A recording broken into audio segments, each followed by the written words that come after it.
तो फाइनली अब हम सीखने वाले हैं सेकंड वीडियो में हमारा करंट कैरियर। क्या सीखेंगे हम? Current carrier. क्या होते हैं करंट कैरियर? तो सबसे पहले हम तो ये सीखते हैं कि करंट कैरियर क्या होते हैं।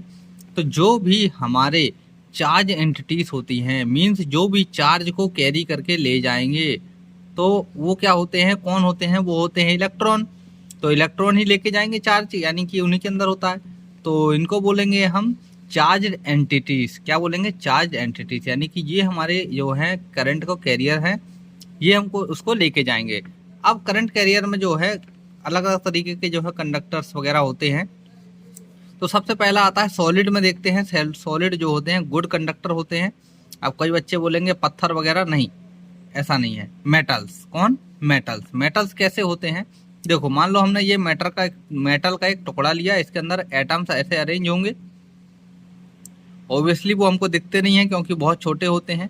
जब एक इलेक्ट्रॉन माइक्रोस्कोप वगैरह में देखेंगे तब हमको जाकर के एटम्स की लाइन वगैरह दिखेगी, वो भी बहुत छोटे से। उसमें एक चीज आपको सिखाता हूँ, बताता हूँ। एक अमित भाई हैं, अमित, उनके चैनल है XYZ एक्सपेरिमेंट करके, ऐसा कुछ है। तो उन्होंने जो है एक इलेक्ट्रॉन माइक्रोस्कोप में एक छोटे से टुकड़े का जो है एकदम 2 मिलियन एक्स पर जो है उसको दिखाया है। तो उसमें आप जा करके एटम्स की लाइन को देख सकते हो, किसी भी चीज में एटम कैसा दिखता है। तो वहां पे मुझे वो दिखा था, तो मैंने आपको जो है बता दिया कि आप जाइए, कोई ऐसा वो नहीं है, आप जाके एटम देख सकते हो, बाकी आपका मर्जी है। अब जो एटम है इनके अंदर होते हैं इलेक्ट्रॉन, वैलेंस इलेक्ट्रॉन होते हैं। वो वैलेंस इलेक्ट्रॉन यहाँ पे इसके वॉल्यूम में से बाहर आ जाते हैं। अब बाहर आ जाते हैं तो अब ये वैलेंस इलेक्ट्रॉन है जो इनको क्या है, ये मूव करते हैं। कहाँ पे मूव करते हैं? इसके अंदर मूव करते हैं। यानी कि तो इसी को बोलते हैं हम, यही है कंडक्टर। इसीलिए ये सॉलिड के अंदर जब हम इधर से एक इलेक्ट्रिक फोर्स लगाएंगे तो ये इलेक्ट्रॉन एक साइड में, एक डायरेक्शन में चलेंगे, तो ये हमारे क्या हो गए? करंट के कैरियर हो गए। ठीक है। इसी तरीके से आप देखोगे सेमीकंडक्टर में, सेमीकंडक्टर कौन होते हैं? जैसे कि हमारा होता है जर्मेनियम या सिलिकॉन। जैसे सिलिकॉन की बात करें या फिर जर्मेनियम की, जर्मेनियम, ये हमारे हैं, क्या है ये हमारे हैं सेमीकंडक्टर। तो इनके अंदर जो है निगेटिवली चार्ज तो इलेक्ट्रॉन होता है, लेकिन पॉजिटिवली चार्ज इनके अंदर होल्स बोला जाता है। अब ये होल क्या होते हैं, इनको हम पढ़ेंगे एकदम सेमीकंडक्टर लास्ट चैप्टर में। सेमी कंडक्टर हमारा एक चैप्टर है, उसके अंदर ये होल्स के बारे में पढ़ेंगे। अभी आप सिंपल सा इतना जान लो कि होल्स जो है पॉजिटिव चार्ज होते हैं, इलेक्ट्रॉन जो होता है नेगेटिव चार्ज होता है। वही इन सेमीकंडक्टर्स के अंदर जो है करंट कैरियर का काम करता है। अब एक चीज और आती है, जैसे ये कंडक्टर हो गए सॉलिड में, ये सेमीकंडक्टर हो गए। अब एक होते हैं इंसुलेटर। इंसुलेटर क्या होते हैं? इंसुलेटर जैसे प्लास्टिक वगैरह है, इनके अंदर जो है इलेक्ट्रॉन जो है नहीं होते हैं, बाहर नहीं आते हैं, और इनके अंदर जो है इलेक्ट्रॉन नहीं बहेगा। नहीं बहेगा तो हमारा कोई भी करंट, इलेक्ट्रिसिटी उसके अंदर नहीं होगा, यानी कि करंट नहीं बनेगा। तो सॉरी, बनेगा मतलब कि ये है इलेक्ट्रॉन बहेगा नहीं, तो करंट हम उसको नहीं बोल सकते। ठीक है, यानी कि कुछ होगा ही नहीं। जैसे कि ग्लास हो गया, एबोनाइट हो गया, एबोनाइट हो गया। ठीक है। एबोनाइट के अलावा आपका जो है प्लास्टिक वगैरह हैं, तो इनके अंदर भी क्या है, ये सब क्या है, इनके ये क्या है, इंसुलेटर है। और इंसुलेटर की खासियत होती है नो फ्री इलेक्ट्रॉन, कोई भी फ्री इलेक्ट्रॉन नहीं होगा उसके अंदर। ठीक है, नो फ्री इलेक्ट्रॉन। अब बात करते हैं लिक्विड्स की। लिक्विड्स जैसे हमारे पास में NaCl है, यानी नमक है। नमक को हम जैसे ही पानी के अंदर डालेंगे तो यहाँ पे Na और Cl दोनों अलग अलग हो जाएंगे। Na प्लस बन जाएगा, Cl माइनस, यानी कि ये हमारा निगेटिवली चार्ज है, ये हमारा पॉजिटिवली चार्ज है। अब जो है ये आयंस है, आयंस क्या कर सकते हैं? आयंस जो है बह सकते हैं, आगे पीछे जा सकते हैं, यानी कि उनके अंदर जो है मोबिलिटी होती है, यानी कि वो इधर उधर जा सकते हैं। तो यही काम करेंगे किसका? हमारे चार्ज का। ये पॉजिटिव चार्ज है, नेगेटिव चार्ज है, ये इधर जाएगा तो ये इधर जाएगा।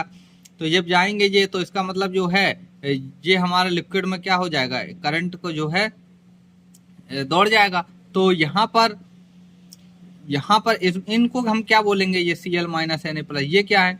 ये हम इनको बोलते हैं इलेक्ट्रोलाइट। क्या बोलते हैं? इलेक्ट्रोलाइट। जब आप धीरे धीरे थोड़ा आगे बढ़ोगे ना, तब आपको और चीजें जो है अच्छे से क्लियर होती जाएंगी। इसी तरीके से अगर हम सॉल्यूशन ले लें किसका, CuSO4 का, CuSO4 का अगर ले लेंगे तो क्या होगा? यहाँ पे Cu जो है 2 प्लस और SO4 2 माइनस, तो ये एक माइनस आयन बन गया, ये प्लस आयन बन गया। ये दोनों जो है इलेक्ट्रॉन ये चार्ज को ये लेकर के इधर उधर जा सकते हैं। इसका मतलब ये क्या है, ये हमारे करंट कैरियर है। तो इनको क्या बोला जाता है, इनको इलेक्ट्रोलाइट बोला जाता है। जिसमें कि ये पॉजिटिव वाला होता है इसको बोलते हैं कैटायन, और ये नेगेटिव वाले होते हैं इनको बोलते हैं हम एनायन। ठीक है, केमिस्ट्री में भी हम पढ़ेंगे इसको बहुत अच्छे से। अब आते हैं लास्ट में गैसेस में। गैसेस में क्या होता है, सिंपली आपको एक ट्यूब लेनी है।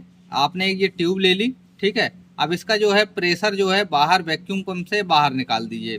तो इसके अंदर प्रेशर जो है एकदम बहुत कम हो जाएगा, ये बहुत लो प्रेशर हो जाएगा, ठीक है।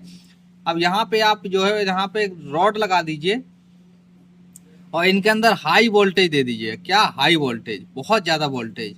तो यहाँ पे जो गैस के मॉलिक्यूल आयन होंगे, ये सॉरी गैस के जो एटम वगैरह होंगे या फिर कोई भी चीज होगी, वो क्या हो जाएगी, आयनाइज हो जाएगी, यानी उसका इलेक्ट्रॉन जो है बाहर निकल के आ जाएगा।